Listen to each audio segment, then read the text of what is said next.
ગુજરાતી નૈતિક વાર્તા કાગડો અને વાઘનું કૌશલ્ય। એક જંગલમાં એક વાઘ અને કાગડો રહેતા હતા।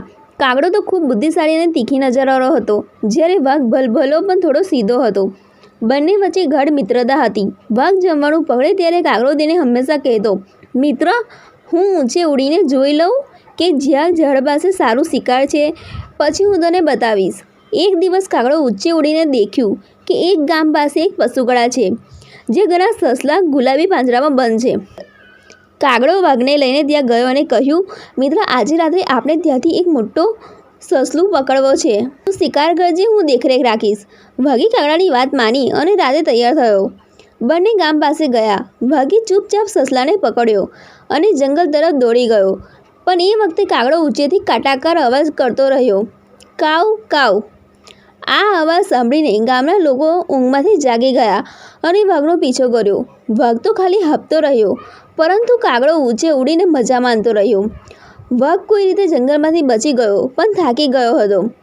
આગલા દિવસે વાઘે કાગડાને પૂછ્યું, તુંએ તો કહ્યું હતું કે કંઈ મુશ્કેલી થશે તો તું મારી મદદ કરીશ, પણ તું ઘોંસલામાંથી કાવ કાવ કરતો રહ્યો। કાગડો હસીને બોલ્યો, મારે તો કાવ કરવાનો સ્વભાવ છે, હું અવાજ કર્યા વગર રહી જ ન શકું। વાઘ કંઈ ન બોલ્યો, પણ અંદરથી થોડો હતાશ થયો। થોડા દિવસ પછી કાગડો જંગલમાં બહાર પથ્થર પર બેસેલો હતો। નીચે વાઘ આવી ગયો। કાગડાએ વાઘને જોઈને કહ્યું, મિત્ર, અહીં તો રખડું છું, તું કેમ આવ્યો? વાઘ સ્મિત કરીને બોલ્યો, મારે તો પહાડ પર ઝૂકવાનું ગમે છે, તો ટેવ છે કે હું પથ્થરો ઉપરથી ઉછળું।